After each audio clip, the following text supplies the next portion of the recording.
സുഭാഷ് കേരാജ് സംവിധാനം ചെയ്ത് action king Arjun സർജ നായകനായിരുന്ന പുതിയ സിനിമയാണ് ബ്ലാസ്റ്റ്. സിനിമയുടെ ട്രെയിലർ വന്നിട്ടുണ്ട്. നമ്മുടെ രവി ബർസൂറൊക്കെയാണ് ഇതിൻ്റെ മ്യൂസിക് കൈകാര്യം ചെയ്തത്. ഇതിൻ്റെ കഴിഞ്ഞ ദിവസം ഒരു ഓഡിയോ ഇറങ്ങിയായിരുന്നു, ഒരു ഓഡിയോ മ്യൂസിക് ഇറങ്ങിയായിരുന്നു. അത്യാവശ്യം കുഴപ്പമില്ലായിരുന്നു. നമുക്ക് ഏതായാലും ഇതിൻ്റെ ട്രെയിലർ കണ്ടു നോക്കിയിട്ട് ബാക്കി അഭിപ്രായം പിന്നെ പറയാം. ഏകദേശം 2 മിനിറ്റും 14 സെക്കൻഡിൻ്റെ ട്രെയിലർ. നമുക്കതിൽ ട്രെയിലർ കണ്ടു നോക്കാം.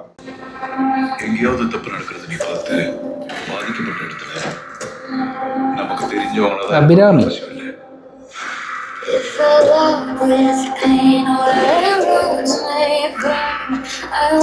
പോലീസാണോ പുള്ളി?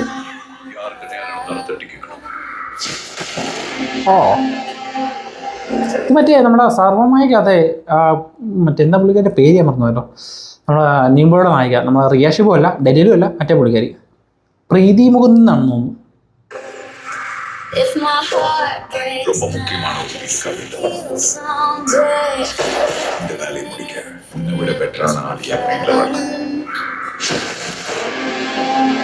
இப்போ திரும்ப வந்திருக்கானா something big is going to happen. Sir எல்லா செக் போஸ்டும் பிளாக் பண்ணியாச்சு சார். அவனால கண்டிப்பா சென்னை விட்டு வெளியில எங்கேயும் போயிருக்கவே முடியாது சார். அங்கே இருந்த பொண்ணு எல்லாத்தையும் டீட்டெயிலாக சொன்னா ரிஸ்க் எடுக்க வேணாம். அந்த 3 பேரையும் முடிச்சிருங்க.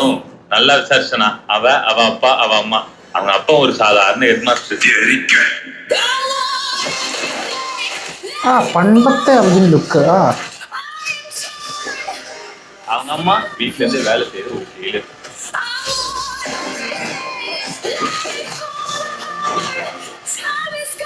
அந்த பொண்ணு அப்பா அம்மாவோட வீட்டுலதான் இருக்கா. ஃபேமிலினா அது രവി ബർസൂർ.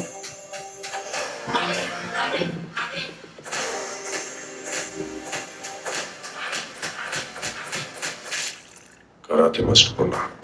ഓ, കരാട്ടെ മാസ്റ്ററാണ്. ബ്ലാസ്റ്റ്. கொன்னுட்டா இதெல்லாம் முடிஞ்சிடும் நினைச்சியா? எனக்கும் மேல ஒருத்தர் இருக்கான். அவன் கண்டிப்பா உங்களை தேடி வருவான். അവൻ പേര് റോളക്സ്.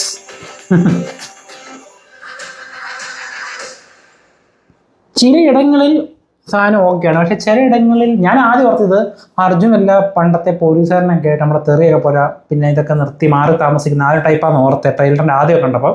ഇത് പുള്ളി ഒരു കരാട്ട മാസ്റ്ററാണ്, പുള്ളിക്കാരിയും കരാട്ട മാസ്റ്ററാണെന്ന് തോന്നുന്നു, മോൾക്കും കരാട്ട അറിയാം. ഇത് കുഴപ്പമില്ല, ഒരു മ്യൂസിക് കൊള്ളാം. രവി ബർസൂറിന് ടിപ്പിക്കൽ ഭയങ്കര ആ സൗണ്ട് സാധനമില്ല, അതല്ല, അത്യാവശ്യം വേറെ രീതിയിൽ പിടിച്ചതിനെ കൊള്ളാം. കാരണം റിവ്യൂവേഴ്സിൻ്റെ കുറേ പടം കണ്ടുകൊണ്ട് ഒരു സിമിലർ ഫീൽ കിട്ടുന്നുണ്ടായിരുന്നു കുറേ മ്യൂസിക്കായിട്ട്. കാരണം എല്ലാത്തിനും ഈ ഭയങ്കര ഈ വോയിസ് ഇങ്ങനെ കയറി വരുന്ന ബേസ് കയറുന്ന സാധനമായിരുന്നു. പക്ഷേ ഇതിനകത്ത് മാറ്റി പിടിച്ചിട്ടുണ്ട് പുള്ളി. മ്യൂസിക് കൊള്ളാം, പക്ഷേ ട്രെയിലർ ഓക്കെ, ഒരു ടിപ്പിക്കൽ ഒരു മാസ് സിനിമ ഒക്കെ ആയിട്ടാണ് ഫീൽ ചെയ്യുന്നത്, കുഴപ്പമില്ല. പിന്നെ അർജുൻ കുറേ നാളായിട്ട് ലീഡ് ക്യാരക്ടറിൽ വരുന്ന കുറേ നാളായിട്ടാണ്. നമുക്കറിയാം അർജുൻ ആക്ച്വലി പുള്ളിക്കൊരു കിഡിലിന് ഓവറായിട്ട്, പുള്ളി പണ്ട് വേറെ ലെവലായിരുന്നു. നിങ്ങൾക്ക് പുള്ളിയുടെ ഒരു സിനിമയുണ്ട്, അതായത് പണ്ട് പുള്ളി ഒരു ഡാൻസ് മാസ്റ്റർ, ഏഴിമല എന്ന സിനിമയുടെ പേര്, നമ്മുടെ ബാലയ്യയുടെ സിനിമയുടെ റീമേക്കാണ്. അതൊക്കെ പുള്ളിയുടെ ഒരു ഓറയുണ്ട്. അതിൻ്റെ ഇൻട്രോവൽ സീൻ, അതായത് ട്രെയിനിൽ നിന്ന് പുള്ളി ഇറങ്ങി വന്നിട്ട് മുടി ഇങ്ങനെ വെച്ചിട്ടൊരു സീനുണ്ട്. പണ്ടത്തെ കുറേ കിടിലം പടം ഉണ്ടെന്ന് അർജുൻ്റെ. ജെന്റിൽമാൻ, നമ്മുടെ മുതൽവൻ, ശങ്കറിൻ്റെ ജെന്റിൽമാൻ, മുതൽവൻ, ഏഴിമല, ഇങ്ങനെ കുറേ വാദ്യാർന്ന് എങ്ങാണ്ട് പറഞ്ഞു കുറേ പടം ഉണ്ടായിരുന്നത് അർജുൻ്റെ. ഒരിടക്കത്തെ പുള്ളി ഭയങ്കര സ്റ്റൈറ്റ് സ്റ്റാർ ആയിരുന്നു. അങ്ങനെ ഇപ്പം പക്ഷേ ഭയങ്കര പിന്നീട് അങ്ങനെ സിനിമകളൊന്നും കിട്ടാതെ ഒതുങ്ങിപ്പോയി. സൈഡ് ക്യാരക്ടേഴ്സ്, വില്ലൻ, അങ്ങനത്തെ പരിപാടിയൊക്കെ ആയിട്ടാണ്. പിന്നെ ഇതിപ്പം കുറേ നാൾ കൂടെയാണെന്ന് തോന്നുന്നു പുള്ളി മെയിൻ ലീഡായിട്ട് വരുന്നത്. ഏതായാലും പേര് പോലെ തന്നെ പടം ഒരു ബ്ലാസ്റ്റ് ആകട്ടെ. ആക്ഷൻ കിങ്ങിനെ പിന്നെയും പ്രതീക്ഷിക്കുന്നു. എനിക്ക് തോന്നുന്നു കുറേ നാളോടെ പുള്ളിയുടെ ഇഷ്ടപ്പെട്ട പടങ്ങൾ എന്ന് പറഞ്ഞാൽ ഒരു ടൈം കഴിഞ്ഞിട്ട് ഒന്നും മങ്കാത്ത പുള്ളിയുടെ നല്ല റോളായിരുന്നു. പിന്നെ എനിക്കിഷ്ടപ്പെട്ട ഇരുമ്പുതിരയ്ക്കകത്തെ വില്ലൻ, അത് കഴിഞ്ഞ് പുള്ളിക്ക് അത്ര നല്ല റോൾ കിട്ടിയിട്ടില്ല. ഇപ്പം ഈവൺ ലിയോയ്ക്കകത്താണെങ്കിൽ പോലും എനിക്ക് തോന്നുന്നില്ല ലോകേഷ് അർജുനെ പ്രോപ്പറായിട്ട് യൂസ് ചെയ്തിട്ടില്ലെന്നായിട്ട് എനിക്ക് ഫീൽ ചെയ്തത്, വലിയതായിട്ട് തോന്നുന്നില്ല. സഞ്ജയ് പ്രോപ്പറായിട്ട് യൂസ് ചെയ്തിട്ടില്ല. അതിനകത്തെ വിജയ് ക്യാരക്ടർ അടിപൊളിയാണെങ്കിൽ പോലും വില്ലൻ ക്യാരക്ടേഴ്സ് ഒന്നും പ്രോപ്പറായിട്ട് ഒട്ടും യൂസ് ചെയ്തിട്ടില്ല. എനിക്ക് ഫീൽ ചെയ്തത് അർജുനൊന്നും ഈ ലെവലല്ല, പുള്ളിയൊക്കെ അടിപൊളി. ഈവൺ ആ ക്യാരക്ടർ വെച്ച്, അതായത് ഹരോൾദാസ് എന്നല്ലായിരുന്നു, ആ ഒരു ക്യാരക്ടറിനെ നല്ല ലെവലിൽ പിടിക്കായിരുന്നു. പക്ഷേ എനിക്ക് തോന്നുന്നില്ല നന്നായിട്ട് യൂസ് ചെയ്തതായിട്ട് തോന്നിയില്ല. പിന്നെ ഇതും ട്രെയിലർ എനിക്ക് അത്ര വലിയ സൂപ്പറായിട്ട് കുറേ കണ്ടു മറന്ന ഭാഗങ്ങളാണ് ഇതിനകത്ത്.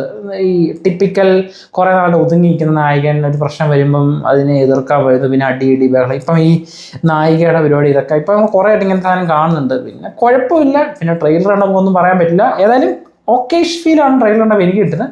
നിങ്ങൾക്ക് ഈ ട്രെയിലർ കണ്ടപ്പോൾ എന്താ തോന്നുന്നുള്ള അഭിപ്രായം നിങ്ങൾ കമൻറ്റ് രേഖപ്പെടുത്തുക. അപ്പോൾ മറ്റൊരു വീഡിയോ ആയിട്ട് വരുന്നവരേക്കും it's me Abhijith and you watching Flick and frames.